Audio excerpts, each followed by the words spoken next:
This week on Big Thunder Podcast, Universal unveiled the latest land in Epic Universe. Will it make you want to howl at the moon or get out your torches and pitchforks? Plus, we're revisiting a classic Big Thunder Podcast game to see how much Abby knows about where to eat in the Disney World parks. All that and much, much more. Buckle up. Hey, everybody. It's time to hop aboard the Big Thunder Podcast. Wildest podcast in the wilderness. Yeehaw! And here's your hosts, Beau and Abby. Welcome to the Big Thunder Podcast, where we round up all the buzz out of Disney and Universal and eventually play a fun but ultimately stupid game. We're your hosts, Beau And Abby. If you want to skip around, there are time codes listed in the description.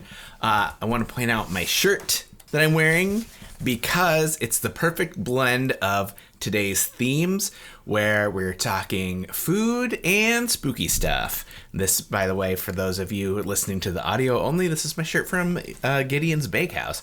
If you've never been there, it's delicious cookies and a nice spooky vibe. Mm-hmm. You can find it at Disney Springs. That's right.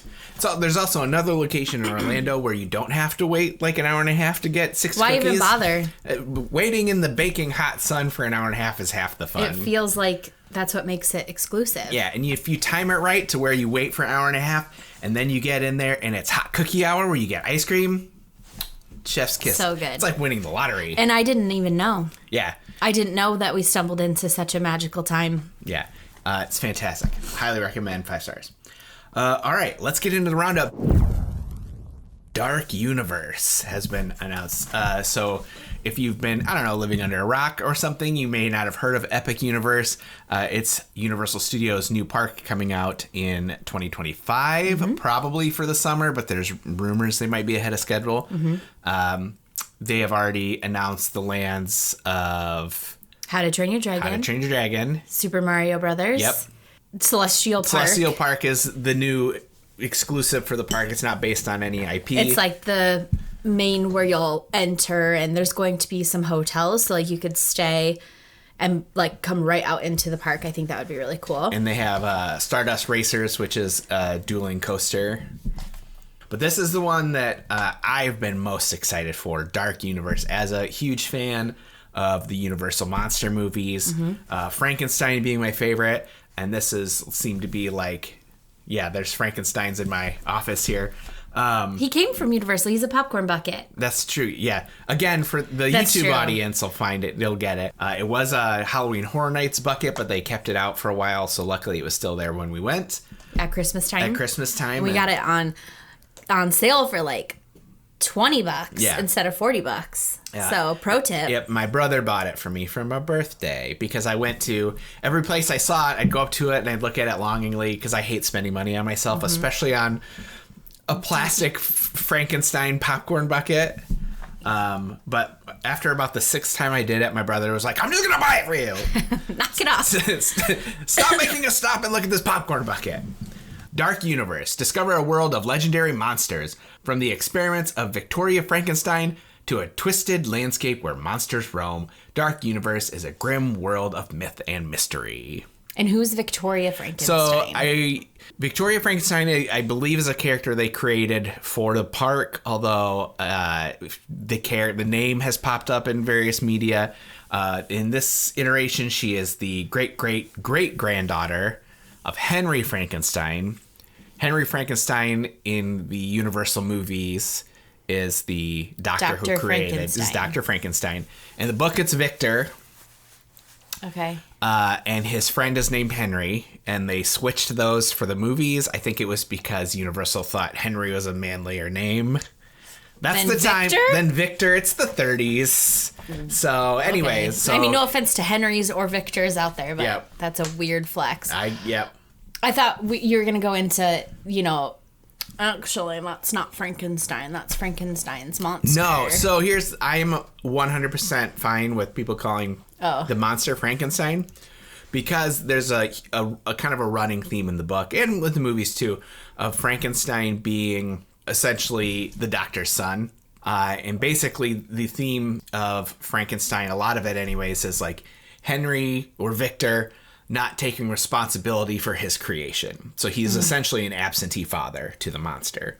And, traditionally, sons have their father's last names. So if you want to Okay. call the monster Frankenstein, I'm not gonna fight you on it. So I can fight other people who push their glasses up. Yeah. And okay. Yeah. So I have some clips that I pulled from Universal Okay, to to show you. Fancy. And then we'll talk about it. That's fancy. Yeah. Okay. So here's the first one. This one is about Monsters Unchained.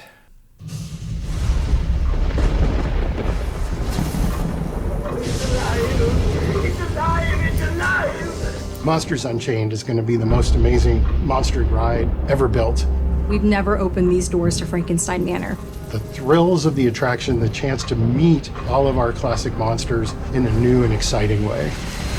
Inside Monsters Unchained, the Frankenstein experiment, you're going to see things that defy what you know of as a theme park attraction.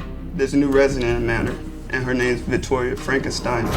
Victoria Frankenstein is the great-great-granddaughter of Henry Frankenstein. You don't know if Dr. Victoria is good or bad, but she does want to bring good to the name Frankenstein again.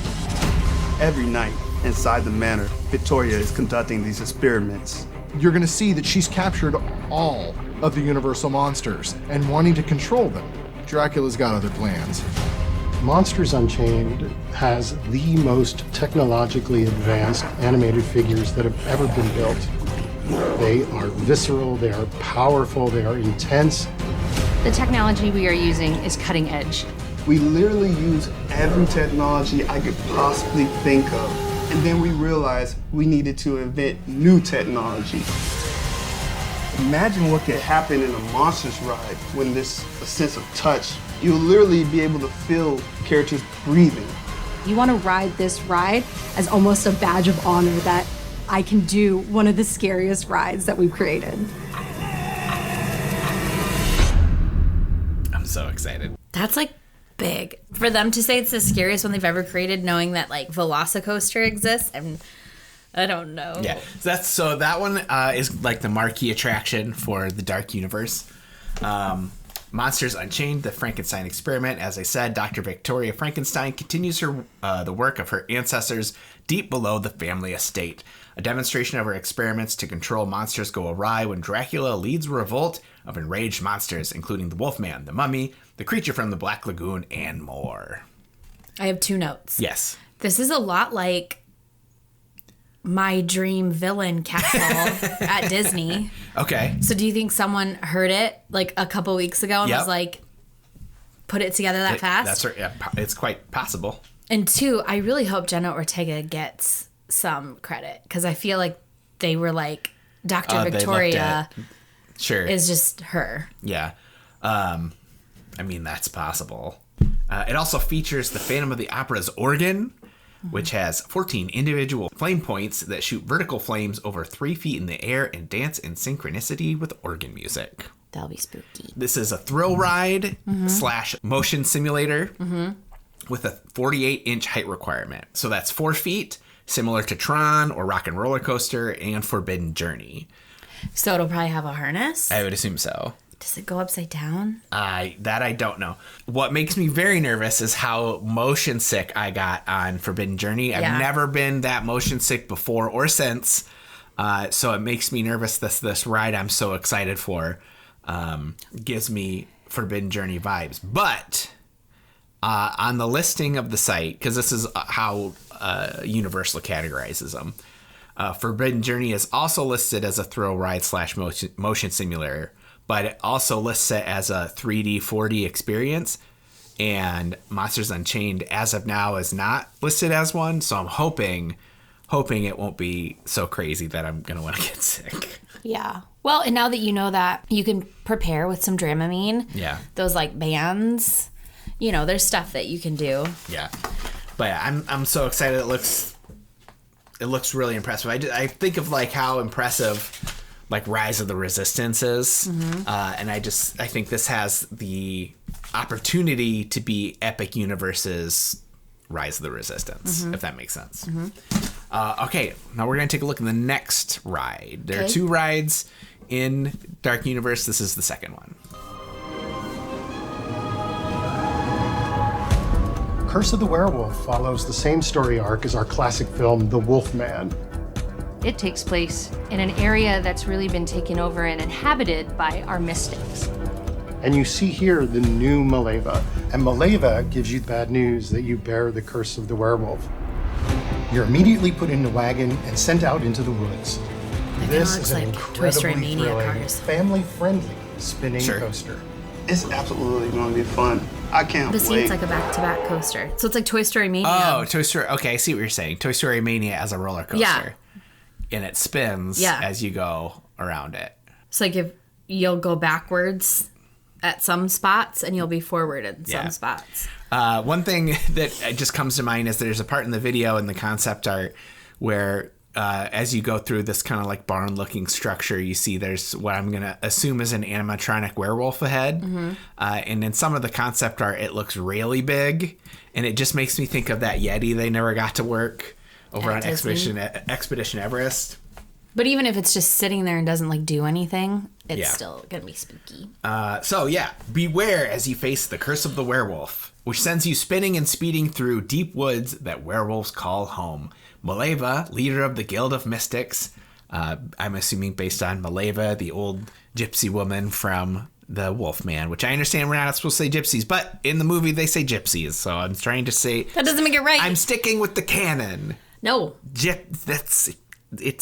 She was defined as a gypsy in that. Maleva, leader of the Guild of Mystics, welcomes you to a secluded wagon camp. Here you're warned of the creatures who prowl the deep woods. Before long, you're riding Curse of the Werewolf, surrounded by glowing eyes and gnashing teeth.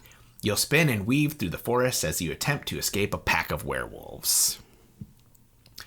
This is a thrill ride, a 40-inch height requirement, so that's similar to Big Thunder Mountain. Tiana, Rise of the Resistance, those are all also 40-inch height requirements. It goes 37 miles an hour, which is faster than Big Thunder Mountain, but slower than Slinky Dog. The Curse of the Werewolf. Looks fun. Ready to get into some eats? Yeah. Okay.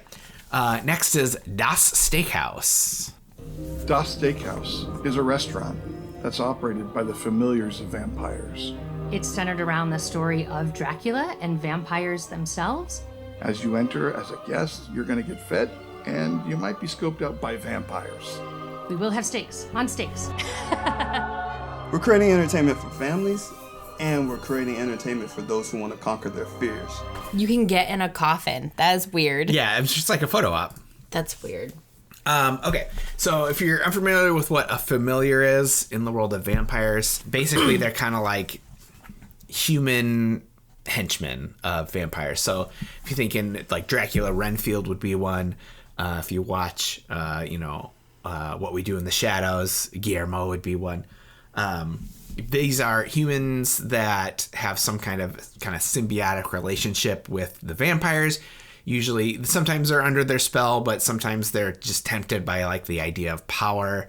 And their kind of jobs is to, sometimes it's luring humans into a trap so the vampires can eat them. But also it's things like watching over their body during the day so nobody comes and stabs them with a stake while they're sleeping. Stuff like that. That's a familiar. In this case... So Suki. Yeah, I can never say that. She would have been... Yeah, I get you. Yeah. His familiar. Yeah. Shrouded in mystery, Das Steakhouse is an old inn and dining hall built over the ruins of ancient catacombs. Here you can enjoy a meal surrounded by vampire artwork and artifacts. In fact, the restaurant is run by vampire familiars or servants. Just don't venture down to the catacombs below, or you might find yourself on the vampire's menu. This is a quick... So are we supposed to go? Maybe. I don't know. We'll see. Interesting. This is a quick service, and there will be many paintings depicting the world of vampires from their point of view, painting them as the heroes in their stories, while displaying some of Darkmoor's history and referencing the architecture. That's the thing. Darkmoor is like the name of the village. Think of it as like Batu. Okay. Darkmoor. Okay. It's weird that it's a quick service if it's steak. I agree. In both the other restaurant, the one we're going to talk about here in a minute, is also a quick service. Well, to be honest, though, Universal doesn't do... There isn't they really don't do experience like dining like that. Like even Three Broomsticks and stuff, you like get your food and go sit. Yeah. Let's take a look at the next one, the final video I have for you. Burning Blade. It's weird that we'll take The Burning children Windmill here. is a classic part of Universal monster lore. And so when we created the Dark Universe, we knew that we had to create a burning windmill. There's the windmill, right in front of you, and suddenly it bursts into flames. Inside the burning blade is a wonderful little tavern, and this is the place where the hounds hang out. The hounds are the monster hunters. You'll hear some tales, and their trophies are scattered about. So yeah, the Burning Blade is an old mill which Darkmoor Village's monster hunters have transformed into their hangout. While enjoying a menu of burgers, wings, bratwurst, pretzels, and specialty beverages, guests will hear stories of the infamous hounds, boastful hunters from beyond Darkmoor, all while surrounded by an impressive display of the monster heads they consider their trophies. This sounds neat because it's, it sounds like it's going to have characters in it. Mm-hmm. It's almost like dinner theater kind of stuff.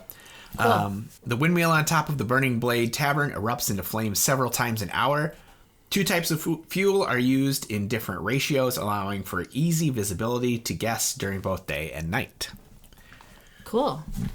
I hope it's randomly that it goes off. So flames, I'm sorry, you have different kinds of flames for the day and then different kinds of flames for the night? Different gases will create different colors when burned.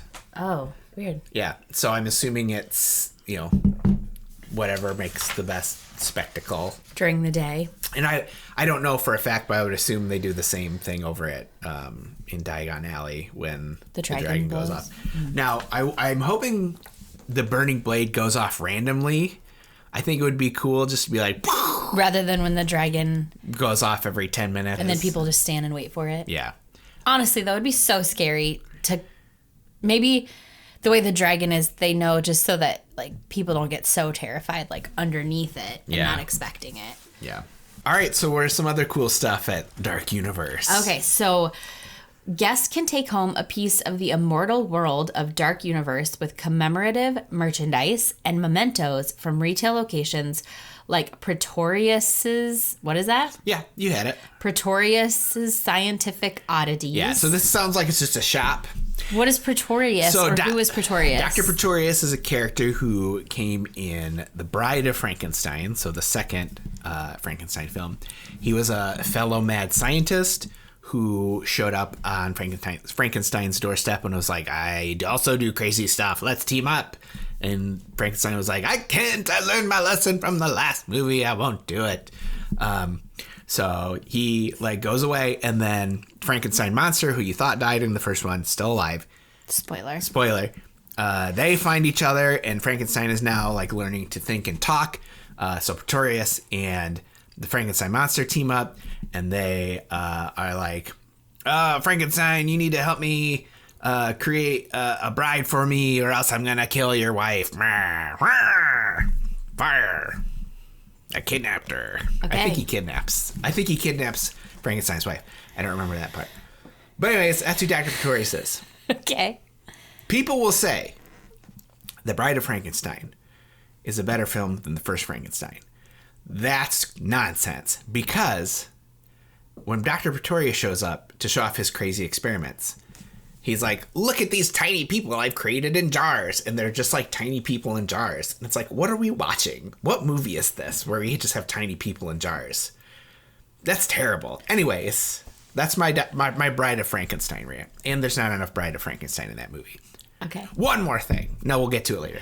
At Darkmoor Monster Makeup Experience, Dr. Pretorius's old lab has been converted into a parlor to continue the spirit of his tormented experiments. Here, skilled artisans use their talents to experiment on customers and release their inner love of universal monsters, be they werewolves, vampires, mummies, or something even more fashionably monstrous. Spooky. Mm-hmm. I would do this. So yeah, they tested this out over at Universal Studios, Florida, by the Monster Makeup Show. This is where you'd go and get your face painted for a couple $100. But it's not face painted like you'd find at a carnival, a local place. It's makeup face paint. Yeah, a real Yeah, they have professional award-winning makeup artists doing this. Yeah, the people that are on Face Off. Yeah. Not really. I don't know that that's true, but it's that level of makeup. Okay, you can also find characters roaming and doing meet and greets, including Frankenstein's monster and his bride, Igor, the Invisible Man, a courageous monster hunter, or a musician who may regale you with songs about the village. Feel free to say hello and take photos with them, but be aware, you never know who or what may be lurking in the shadows. Yeah, this makes me think there's going to be more characters roaming around. Yeah, this is something that I wish Galaxy's Edge would do more of. Is have I more wish just Disney in creatures and general would characters. have. Disneyland does a very good job of like you just walk in and bam, there's like Captain Hook or, you know, someone else just like walking around. Yeah. But at Disney World, you have to like go wait in line, find them. You feel pressured to like talk because you know how long you waited in that line. Yeah. And then move on. Yeah, but like I know they do have like scheduled meet and greets, especially like in the concept art for this. They had Frankenstein's monster and his bride. But I like the idea of having characters like filling out the world. Mm-hmm. You know, people who aren't necessarily from a movie. They're just a citizen of the land. To make it feel more Like more immersive. Yeah. Mm-hmm. And that's something it's lacking in a Galaxy's Edge. And I think it was something originally they were going to do when they pitched Galaxy's Edge, but just for whatever reason didn't do. I think it's because, and I could be making this up, but I feel like it was because it was so popular and like park admission now compared to where it was years ago is just like there's so many people. Yeah. And I think having more opportunity for people to like block walkways or like stop and do stuff is what like stops them. Because again, Disneyland does do a bit more. So. Yeah. Because Disneyland has less attendance than Disney World. You love monster movies. You could just go. Yeah. I won't even give you... If you want more information on Frankenstein, Beau made a whole video on his love of Frankenstein. I'll put a link probably over here. Over here. It's very confusing. I don't know where it goes. I'll put a link in the description of this video to my video I made about Frankenstein, and specifically the book. I won't get into my rant about how they're... Go ahead. Okay. They are... Universal over the years has little revisionist history on the relationship between the monster and the bride of Frankenstein. You always see them together. They kind of pitch them as this happy couple. So in the movie The Bride of Frankenstein, the bride only shows up in like the last 5 minutes of the movie. And Frankenstein, the monster, is like, I made you. We're made together. You're mine now. And she's like, you're terrifying and I hate you. And then he's like, fine, then let's all die. And then he burns the castle and they all die. That's how the movie ends. That's the tragic romance of Frankenstein and the Bride. Anywho's. So yeah, I'm super rad. I'm super rad pumped. Super rad pumped. I'm super rad pumped. Put it on a hat. Hashtag super rad pumped. That's how I feel about the Dark Universe. It's like, I've already said when we do go, like, we are going to have to spend more than one day there because this is going to be one where you're going to be like, hey, there's other things to do here. And I'm going to say, no, it's all I've ever wanted was to be here. Please don't take me. I don't want to go see the new Harry Potter place. It sounds boring. We'll find out in a month when they reveal. Mm-hmm. Maybe that'll be super rad pumped. Who knows? It's going to be super rad pumped for a lot of people. Moving on from Darkmoor and Dark Universe, I think it's time to hit the music for Bayou Watch. I was going to say, I was actually going to ask, did Bayou Watch turn into a Bayou Warning? Because now it's here. So, this is our last episode before Tiana's Bayou Adventure officially opens on June 28th to all the people. Oh, I didn't quite realize it feels like everybody gets to be on it. Yep. So, yeah, now it's officially open to all the people. It's going to be a virtual queue. As stated before, no word has been said if Tron or Seven Dwarfs Mine Train, if they're going to change at all. Because Tron is still a virtual queue. And they're both still the individual lightning lanes where you can purchase an extra fee. They're not part of Genie Plus. Yeah. So no word yet if either of those are going to change. I would assume the Seven Dwarfs Mine Train is going to lose its individual lightning lane. I bet they'll keep all 3. You think so? I know traditionally it's been 2 a park, but Yeah. So to celebrate this being the last, Yes. probably the last Bayou we've come a watch, long way. it's the return of a classic segment called Is This a Roller Coaster? So, Abby, with your own personal set of qualifications Yes. to determine if a ride is or is not a roller coaster, is Tiana's Bayou Adventure a roller coaster? Yes. Why? Nothing rolls. I'm so glad There's you no asked. rolling. There is the literal track that these little boats are on. They boat on a track. There's- And it to get you up to drop. And that is a roller coaster. There's no rolling. There is a 50 Yes. 50-foot drop. And you have to go up to come down. Okay. It might be better to just figure out what's not a roller coaster. Perhaps. I say it's a roller coaster. Does it have a height requirement? Yes, it does. Has a height requirement. Has a drop. Okay. Has a track. Okay. I don't know. Okay. I don't know that it has a seatbelt, though. I don't think it does. Just physics. They just bank physics on just physics. holds you in place. Well, if anyone wants to plan a trip to Orlando to check out Tiana's Bayou Adventure or the upcoming Epic Universe or any other Disney or Universal adventure, they should contact Minnie Vacay.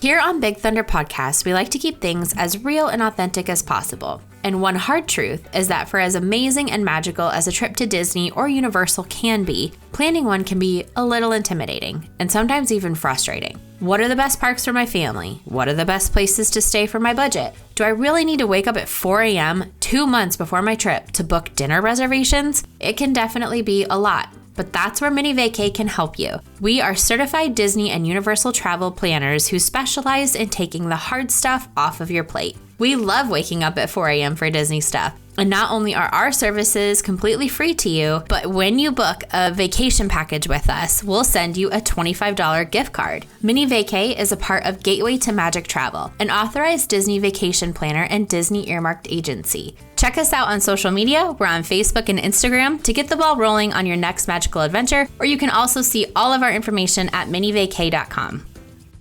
So we're not just talking about Dark Universe this episode, we're also talking about Disney dining. So my question to you, as a certified Disney travel planner, Yes. if you were planning Yes. to eat in each of the parks, what is the one place you would eat in each park? Each of the 4 Disney World parks. Okay, well, we'll start with Magic Kingdom. Okay. I would pick a Crystal Palace character breakfast. Okay. I saw your eyes roll. Well, it's fine. There's nothing wrong with it. It's just where you get the cinnamon churro or the churro Mickey waffles. It's just such a special place for me. It's like, I don't know, it's one of the core memories I have from my first trip at Disney, and then when we've taken our kids, and I just love it. And I love seeing Winnie the Pooh, and Piglet, I love a buffet. Eeyore, I love getting to choose. Tigger. Yeah. And I love, like, even the building and, like, the vibe. So that's Magic Kingdom. Next up is Hollywood Studios. I love the Sci-Fi Diner there. Yeah. Sci-Fi Dine-In Theater. Yes. I always call it Sci-Fi Diner. Same. But Sci-Fi Dine-In Theater.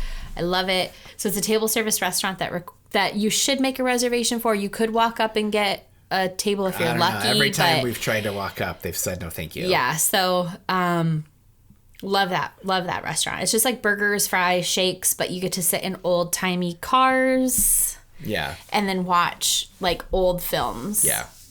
Like creepy, weird. Well, yeah, it's like yeah, it's a lot of old commercials and cartoons and trailers for films. Yeah. Of stuff from like the 50s, a lot of bee movies. Yeah, I love it though. Not about bees, but no, yeah.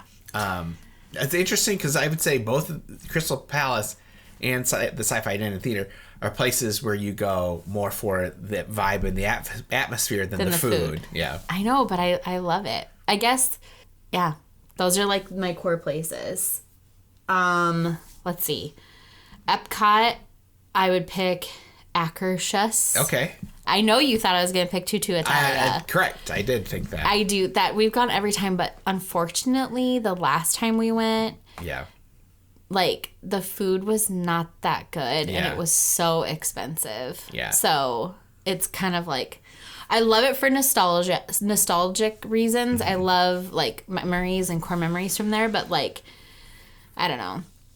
So Akershus is a restaurant in the Norway Pavilion, and for breakfast you can meet princesses, like 5 princesses. So that's good. And the food was really good, I thought. Agreed. It was like Norwegian waffles and like potatoes and sausage, and the Disney bacon is so good. Yep. I don't understand, but it's so good. And fruit, and then you get like a little platter of like Norwegian like cheeses and crackers and like different things, and it was good. So there's that. And then Animal Kingdom, the freaking cheeseburger pod at Satuli Canteen, so good.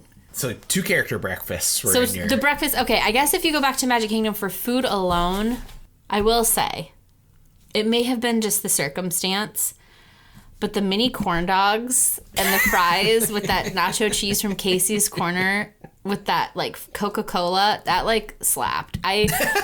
I still think about that. We were eating it on the monorail back to Epcot, and it was so hot, and we were so tired. And I, like, again, it could have just been, like, all of that together. It was just, that was so good.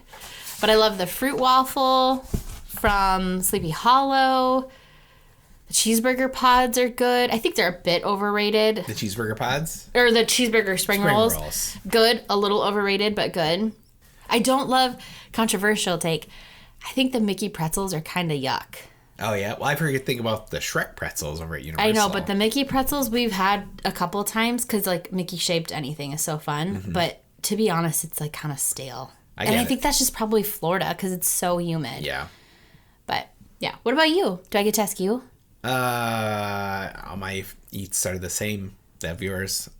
I don't Nothing stand out anywhere else? You love a blue milk. Yeah, that's more... I don't know if the blue milk is more so I just like drinking a blue milk in Star Wars versus like I dream about the blue milk. Okay. Like sometimes I dream about those mini corn dogs. Yeah. The beach buns at the Cape May breakfast. Oh, Cape May breakfast was so good. When planning your Disney day, or any vacation really, when do you start thinking about where you're going to eat? Before I've even booked it. Yeah, I had a feeling that you would say that. I think about Disney food every day. No, but if you're a normal person and you don't think about Disney every day, before you take a Disney vacation, you can make reservations. And if you use a Disney travel planner like us through Minnie Vacay, we make them for you 60 days before your check-in day. So one of the first things after you officially do book a vacation is we start talking about like what you want out of the vacation, because there's different kinds of people. There are people that go to Disney and they want to do it like they don't care about food. They just like want to ride rides or be there. And then there are people who are like, I watch Disney food blog and I follow Disney Instagram influencers and I really want to get this or get that. So it just kind of depends on like the kind of person you are. And if you didn't know that this stuff existed, then what's it matter to you? So yeah. Well, today's game is a twist on the very first game we played on the podcast, Clue by Clue. Oh, okay. In this version of the game, you will get 3 clues to determine which Disney Parks restaurant I'm talking about. If you get it on the first clue, you get 3 points, the second clue 2 points, and the final clue 1 point. For your first clue, I will give you both the park and how expensive Disney thinks it is. If you look on their website, whenever they have all the restaurants, they tell you how many dollar signs, if it's 1, 2, 3, or 4. So I'll tell you the number of dollar signs in the description on Disney's website. Okay. For your second clue, you will get its location in the park. Okay. So like what land it's in. And then your final clue, which I think if you ever get to the final clue, you'll nail it, is the item or type of food you will find on the menu. Okay. Okay. You are allowed to guess or pass after each clue. There are 30 points possible. You need 21 to win the game. And if I win, will you buy me the Disney ice cream bars that are like $8 a box? You can have that last one that's in the freezer upstairs. I want fresh ones. All right, are you I ready? want Victorious Mickey ice cream. Are you ready to begin? I'm ready. Your first clue for question 1. This is in the Magic Kingdom. It's a $1 sign. So it's the cheapest level at the Magic Kingdom. Okay. You can guess or pass. That's it? That's all I get? Yeah, you get the park and that. And the dollar sign? Yeah. I will pick Sleepy Hollow. Incorrect. Okay. Okay. This is located on Main Street, USA. Casey's Corner? It is Casey's Corner. Featuring the chili cheese all beef footlong hot dog, baseball brownie, and frozen mint julep lemonade. That was good. We got that with it too. Yes. Very But tasty. don't sleep on the cheese sauce and the fries. They don't sound good. All right. Your next restaurant. 'Kay. This is a $2 sign level in Hollywood Studios. I'm going to go with Sci-Fi Dine-In Theater. That is correct. Okay. Located on Did you pick all my favorites? No, just coincidentally, Oh. these are ones you have mentioned. Okay. Located on Commissary Lane, do dinner and a show 50s style at our drive-in theater, featuring all-American cuisine and sci-fi movie clips. Again, a place you go for that vibe and the atmosphere, not necessarily the I food. did not like the food, The food though. was perfectly fine. It's expensive, though. It's like $20 a cheeseburger. Yeah. But again, you're eating in a car. Yeah, in air conditioning and probably A cool... the coolest restaurant they Yeah. have, in my opinion. Yeah. All right, your next one is an Animal Kingdom. This is $3 or $4 signs depending on the time of day that you go. Tusker House? That is correct. Tusker House was fun. Yeah. Located in Africa, features a character dining that features Donald Duck and friends in their safari attire. Technically, Donald's the host. I did not realize he was the host. He's the host. With Mickey there? I know. I mean, okay. So yeah, Mickey's there, Goofy's there, Daisy's there. They do a dance. Everybody but Minnie, because she's over at her beach party, even though so is Donald and Daisy Yeah. and Goofy, so that's weird. Yeah. They can never just put them together. All right, we're jumping over to Epcot. This is a $2 This sign. is going to be difficult. A $2 sign over in Epcot.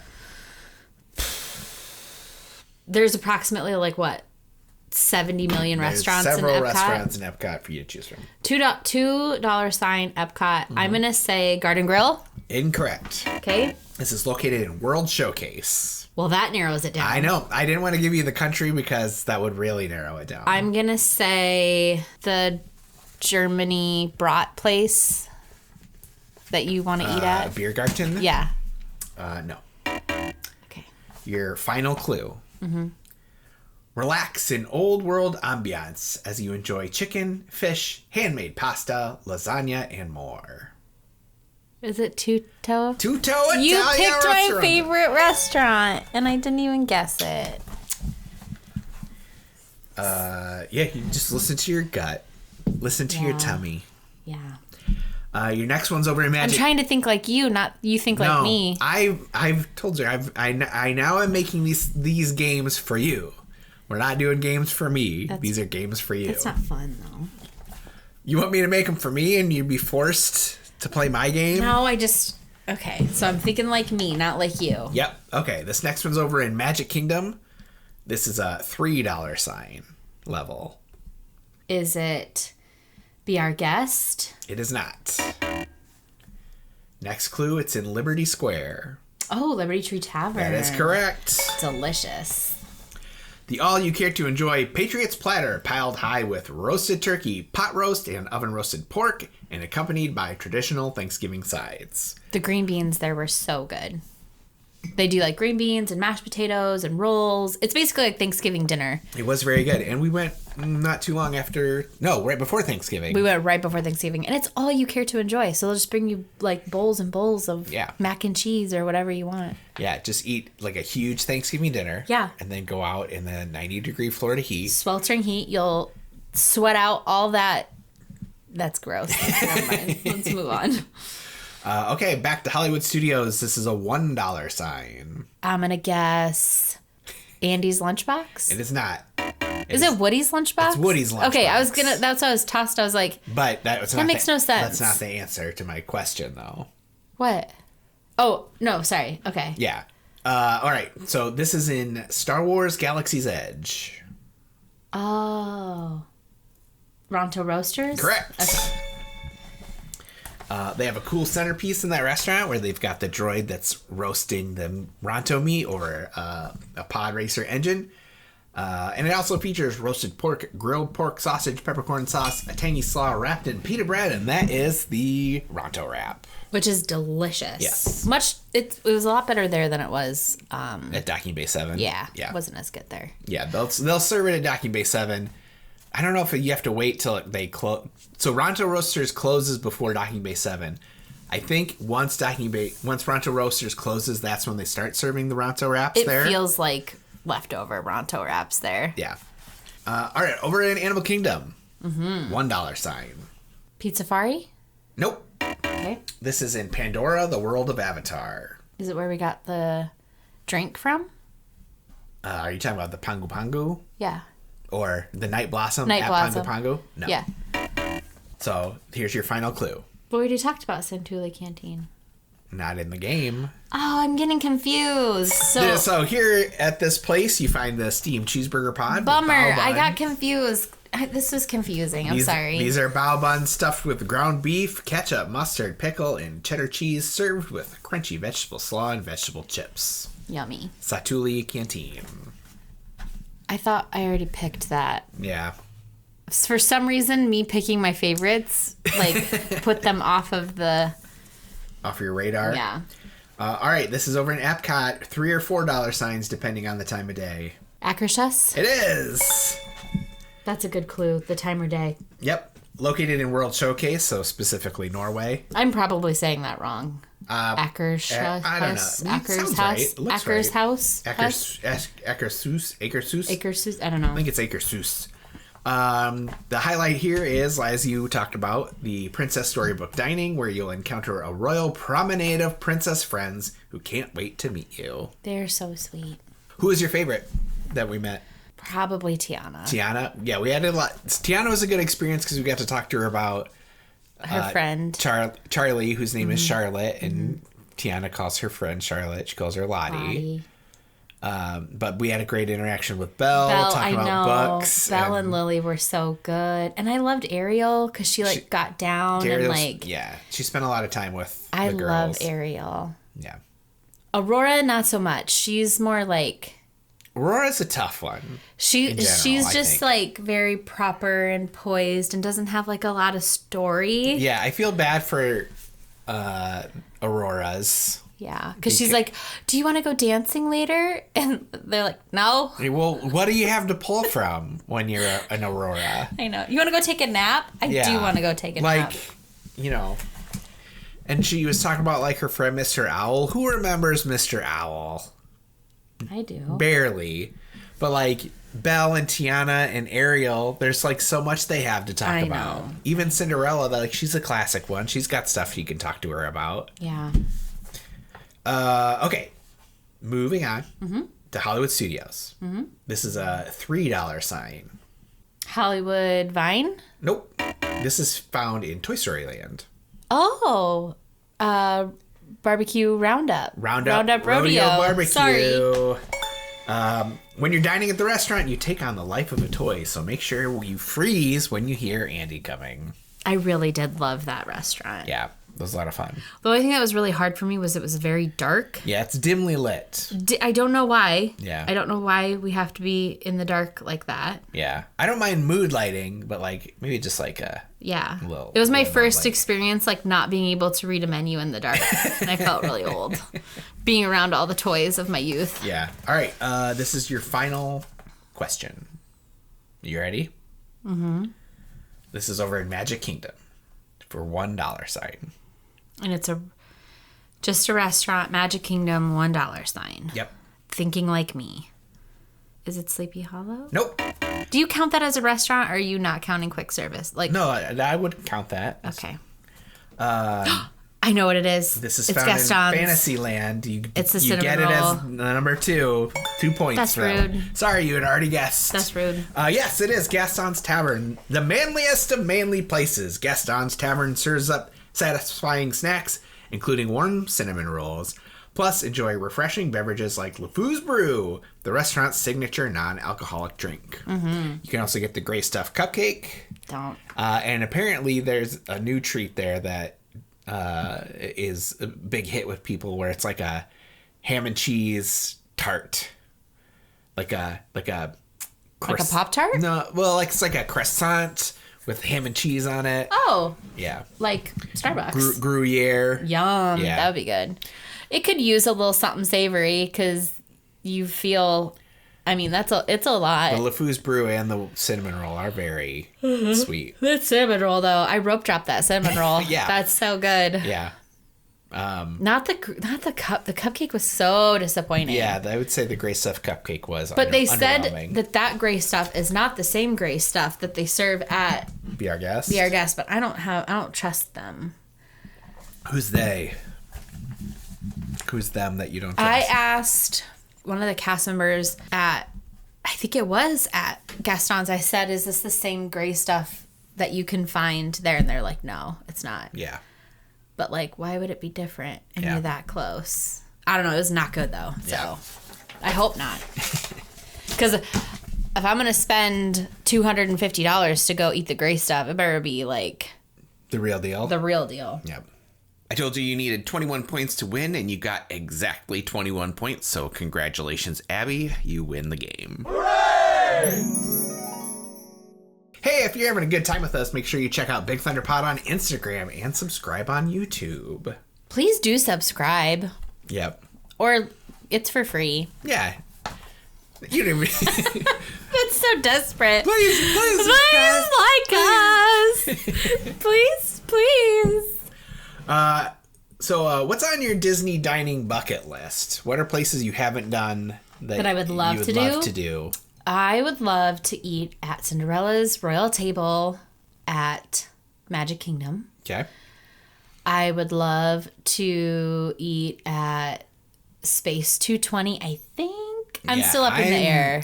The fact that you said Space 220 shocks me. Okay, I definitely... It's weird food and you hate space. I know, but it's like an experience. Next you're going to be like, I really love to eat inside a tornado.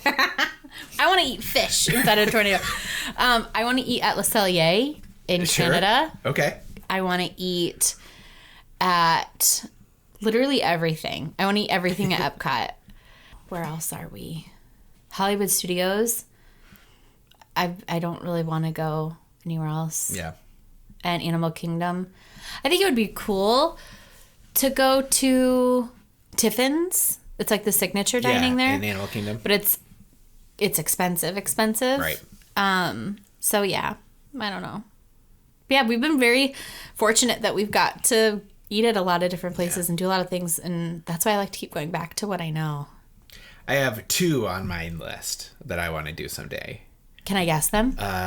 You've already guessed one. The Beer Garden. Beer Garden. So that's Germany in Epcot, where they celebrate Oktoberfest every day. It's very loud and dancing. Live and beer. Big pints of beer. German buffets with various Bratwursts. sausages and schnitzels. Mm-hmm. I would love that one. Okay. But again, both of these places are places that, in our family, no one would like these but me. I would go to that. Yeah, I don't but drink. You wouldn't put it on your list. I don't drink, but I like. If you think typically we have 1, maybe 2 of these in a day when we're there at Epcot, are you going to put Beer Garden down as one of the where you would go to eat? Yeah, I mean, I would like to experience more. The hard part is I get there and it's like, I have to go. It's tradition. Yeah. Anyway, what's your other restaurant? Did you want to guess it? Yeah, where is it? Where is it located? Well, I tell you where it's located, you'll know right away. Is it Space 220? No. Oh. Space 220, all I want to do is ride the elevator, and then we can come right back down. That's like the worst part. That's what I want to do. I know. Okay, what is it? Located at the campsites at Disney's Oh, Fort Hoop-Dee-Doo Wilderness Review? Resort. I want to do the Hoop-Dee-Doo Review.